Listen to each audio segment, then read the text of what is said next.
I'll back up a second. With animation, the first step in animation is to record the script, and then they animate to that recording, right? So they do all the drawings, and then 9 months later, all the stuff is finished up and it comes back, and that's when they decide, okay, let's ADR this line. So now the actor is actually watching their animated, let's say it's SpongeBob. The guy who does SpongeBob, Tom Kenny, is watching his SpongeBob character on TV, moving its mouth, and he's attempting to fit this new line of dialogue into that mouth motion that's been animated. So he's actually watching like you would watch a cartoon on TV while he delivers the line. And we'll do that, as many times as it takes before we all say that's a good take.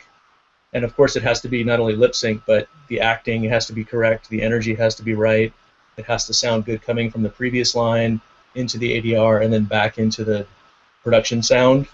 So it's not what you're describing is more like motion capture, where they have that kind of thing. But they're literally watching themselves on TV. They have a TV in the room and they're seeing it, and we beep them in, and they attempt to do the line while they watch the TV.